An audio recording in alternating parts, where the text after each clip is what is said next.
Nutrients అన్నిటిని మన శరీరంలో తీసుకునే ప్రాసెస్ నే మనం ఏమంటాము న్యూట్రిషన్ అని అంటాం. Now how many types of nutrition are there? Types of nutrition ప్రాణంతో ఉండే అన్ని జంతువులు, అన్ని మొక్కలు, సూక్ష్మజీవులు అన్నిటికీ కూడా ఫుడ్ తీసుకోవాల్సిందే. అన్ని ఒకే రకంగా ఫుడ్ తీసుకుంటాయా? తీసుకో. ఒక్కొక్కటి ఫుడ్ కన్జ్యూమ్ చేసే విధానంలో డిఫరెంట్ టైప్స్ ఉంటాయి. అంటే ఒక్కో రకంగా ఫుడ్స్. మనము అన్నము అవి తింటాం. అదే దోమ అయితే ఏం చేస్తుంది? దోమ ఏం చేస్తుంది? ఆడదోమ అయితే బ్లడ్ పీల్చుకుంటుంది, మగదోమ అయితే ప్లాంట్ సెల్స్ పీల్చుకుంటుంది, మొక్కల్లో ఉండే రసాలు పీల్చుకుంటాయి. అవునా కదా? అదే కుక్క అయితే నీళ్ళు ఏం చేస్తుంది? నీళ్ళను కదికి తాగుతుంది కదా. మరి మొక్కలు మనలాగా ఫుడ్ తింటాయా? కుక్కలాగా నీళ్లు తాగుతాయా? దోమలాగా పీల్చుకుంటాయా? రక్తాన్ని పీలుస్తాయా? మరి వాటికి ఫుడ్ ఎట్లా వస్తుంది? So the mode of nutrition is not same in all living organisms. For our easy understanding, we are going to classify that mode of nutrition. ఈ mode of nutrition, types of nutrition ను మనం ఈజీగా మనం flow chart లో divide చేసుకుందాం. Mode of nutrition కనుక చూస్తే living beings లో బ్రాడ్ గా ప్లాంట్స్ లో ఒక రకమైన మోడ్ కనిపిస్తుంది, ప్లాంట్స్ న్యూట్రిషన్ మెథడ్. అనిమల్స్ లో ఒక రకమైన న్యూట్రిషన్ కనిపిస్తుంది. In your lower classes you studied about it, animal nutrition. Right. Plants లో కనిపించే న్యూట్రిషన్ ఏంటి? Plants do photosynthesis. Why do they do photosynthesis? Photosynthesis చేసి ఏం తయారు చేసుకుంటాయి? అంటే వాటి ఫుడ్ ను అవే తయారు చేసుకుంటాయి. వాటి ఫుడ్ ను అవే తయారు చేసుకుంటాయి. They synthesise their own food. Is it right or not? ఎట్లా సింథసైజ్ చేసుకుంటాయి? అప్పుడు సన్లైట్ వాడుకొని, బాడీలో ఉండే క్లోరోఫిల్ వాడుకొని, గాలిలో నుంచి కార్బన్ డైఆక్సైడ్, నేలలో నుంచి వాటర్ తీసుకొని అవి ఓన్గా ఫుడ్ తయారు చేసుకుంటాయి. అవునా కదా? మీకు డౌట్ రావచ్చు, సార్ మా అమ్మ కూడా ఫుడ్ చేస్తాం సార్, కిచెన్ లో మా అమ్మ వండుతా ఉంది, కిచెన్ లో మా అమ్మ వండుతా ఉంది కాబట్టి మా అమ్మ కూడా ఓన్ గా ఫుడ్ తయారు చేసుకుంటారు. ఓన్ గా ఫుడ్ తయారు చేయడం అంటే ఇంట్లో వంట చేసుకోవడం కాదు. మీ అమ్మకి ఏం చేయాలంటే ఒళ్ళంతా క్లోరోఫిల్ పట్టించేసి, ఆకుపసలు పట్టించేసి, ముక్కులో కార్బన్ డైఆక్సైడ్ పెట్టేసి, నెత్తిన ఒక వాటర్ క్యాన్ లో నీళ్లు పెట్టి నోట్లోకి పెట్టేసి, సన్లైట్ లో నిలబెట్టేసి, అమ్మ ఫుడ్ రెడీ అయింది నీ దగ్గర.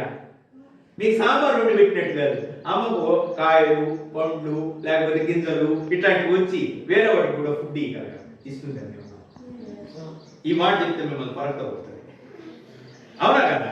కాబట్టి it may not be possible to synthesise food by your mother. She is just cooking food, she is not synthesising food. ఆమె కుక్ చేస్తాను ఫుడ్, సింథసైజ్ చేయలేదు. But plants synthesizes their food by their own. This type of nutrition is called as autotrophic nutrition. Autotrophic nutrition, not metabolism. Autotrophic nutrition. What is meant by autotrophic nutrition? Plants synthesize their food by their own by the process of photosynthesis. This type of nutrition is called as autotrophic nutrition. They are called as autotrophs. Autotrophs. But animals are not like this. Animals cannot synthesize their food. They must get food from plants, either directly or indirectly. Animals ఏం చేయాలంటే plants లో తయారయ్యే food ను అవి తినాలి, direct గా కానీ indirect గా. అంటే ఎట్లా? ఉదాహరణకు మేక, గొర్రె, బ్రాహ్మణ్ అయితే నేను, మేము ఆకుకూరలే తింటాం. మేకలు, ఆవులు, గొర్రెలు, వెజిటేరియన్లు వీళ్ళందరూ ఏం చేస్తారు? మొక్కల నుంచి వచ్చే పండ్లు, ఆకుకూరలు, గింజలు ఇట్లాంటివి మాత్రమే తింటారు. అవునా? కానీ మా మల్లికార్జున గారు సార్, నేను సింహం టైప్ సార్, సింహానికి జూలు ఉంటాయి, నాకు అదొక్కటే తేడా.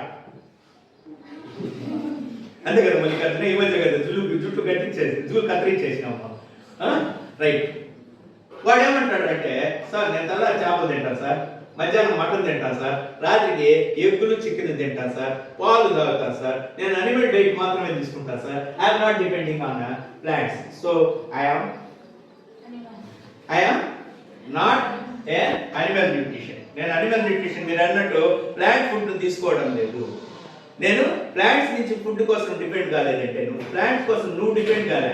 నువ్వు తినే కోడి, నువ్వు తినే చేప, నువ్వు తినే మేక, ఇవన్నీ ఏం తింటావు? సొంతంగా ఫుడ్ తయారు చేసుకోలేవు.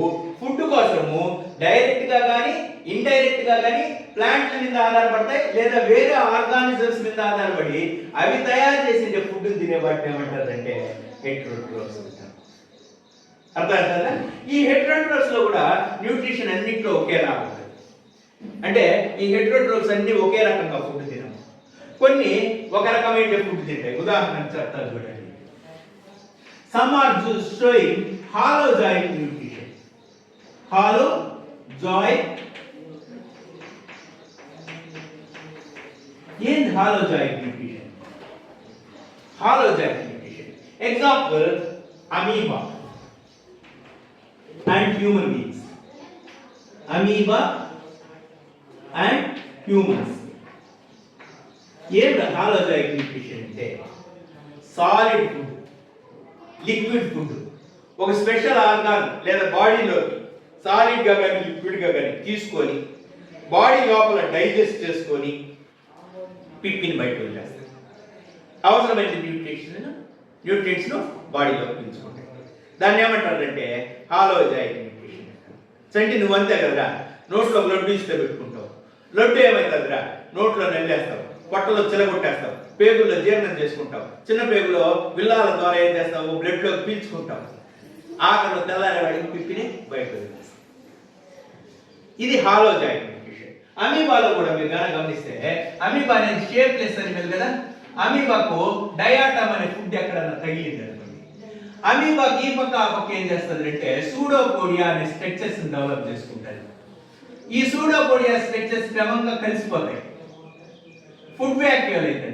ఫుడ్ డైజెస్ట్ చేసుకొని దాంట్లో ఉండే న్యూట్రియంట్స్ అన్నింటినీ పిలుచుకొని ఆకలిలో ఏం చేస్తుంది అంటే ఈ వేస్ట్ ను బయటకు దూసేస్తుంది. బయటకు దూసేసి ఇది మామూలుగా తయారైపోతుంది. అంటే మనం నోట్లో తీసుకొని టాయిలెట్ లో యానస్ లో వదిలేసినట్టుగా అది బాడీలో ఎక్కడి నుంచి, దీని నోరు అనే స్పెషలైజ్డ్ పార్ట్ ఉంటుంది, ఎక్కడ పడితే అక్కడ బాడీలో ఫుడ్ తీసుకుంటుంది, ఎక్కడ పడితే అక్కడ waste material vacuole food vacuole waste vacuole బయట వదిలేస్తూ ఉంటుంది. దీన్ని హాలోజాయిక్ న్యూట్రిషన్ అని అంటారు. Second one is parasitic nutrition. Parasitic. What is meant by parasitic nutrition? Example: roundworm. Roundworm. Toilet పోతే చిన్న చిన్న తెల్ల పురుగులు లెట్రిన్లో పడతా ఉంటాయి కదా, మన ఇంటెస్టైన్స్ లో ఉండే పురుగులు. ఆస్కారిస్ లూంబ్రికాయిడిస్ అంటారు దాన్ని సైంటిఫిక్ నేమ్. ఈ ఆస్కారిస్ అనేవి ఎక్కడ ఉంటాయంటే మన స్మాల్ ఇంటెస్టైన్ లో ఉంటాయి.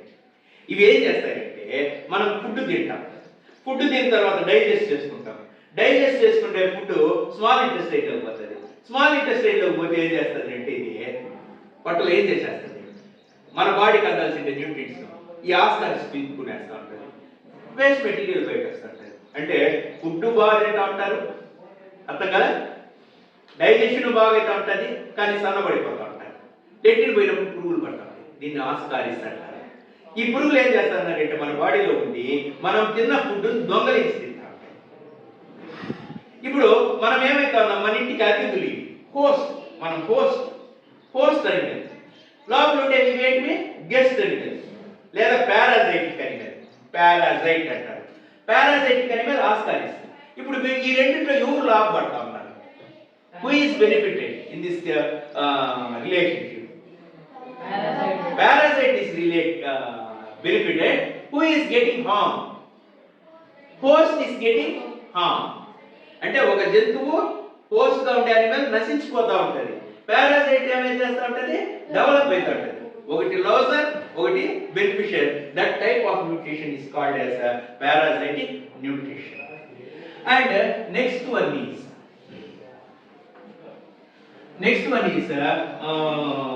symbiotic nutrition. Symbiotic nutrition. What is meant by symbiotic nutrition? ఉదాహరణకు example buffalo and plucker bird.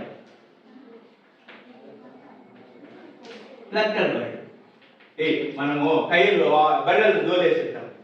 బర్రె గడ్డి మేస్తా ఉంటాయి. గడ్డి మేస్తా ఉంటే పిచ్చుకలు కొన్ని ఉంటాయి చిన్నవి. వచ్చేసి మీరు కానీ కూర్చుంటే చూలో కూడా దూరితే పురుగులు ఎత్తుకుంటుంటాయి.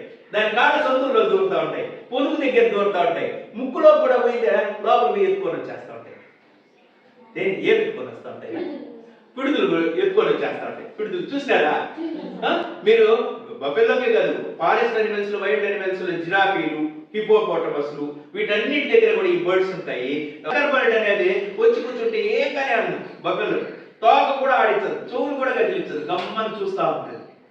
వాటికి జబ్బు తగ్గుతుంది, దీనికి ఫుడ్ చిక్కుతుంది. ఇట్లా ఇద్దరికి మ్యూచువల్ అండర్స్టాండింగ్ ఉంటే దాన్ని ఏమంటారంటే that is called as symbiotic nutrition. అర్థమైందా? రెండింటికి అంతెందుకురా, ఆవు గాన చూసినారంటే గడ్డి తినేస్తుంది. గడ్డి దాని ఒక స్టమక్ లోకి పోయి ప్రిజర్వ్ అయినప్పుడు దానిలో ఉండే సెల్యులోజ్ ఉంది, లాక్టోబాసిల్లస్ బ్యాక్టీరియా కండి, దాన్ని మెత్తగా చేస్తుంది. మళ్ళీ నోట్లోకి తెచ్చుకుని నురుగులాగా నవ్వుతూ ఉంటుంది. ఇక్కడ ఈ బ్యాక్టీరియా షెల్టర్, ప్రొటెక్షన్, ఫుడ్ చిక్కుతుంది. ఆ కౌకి ఏం చిక్కుతుంది? ఫుడ్, డైజెషన్ ఈజీ అవుతుంది, completion. So this is called as a symbiotic nutrition. Symbiotic nutrition means two animals will benefit either by food or by facilities. Food anna చిక్కుతుంది, facilities anna చిక్కుతుంది. అట్లా ఉండేదాన్ని ఏమంటారంటే symbiotic nutrition. What is the difference between parasitic nutrition and symbiotic nutrition? Here in the two sharing organisms in parasitic nutrition, one is get harmed and the other is benefited in parasitic nutrition. But in symbiotic nutrition, both the organisms, sharing organisms, are benefited either by food or facility.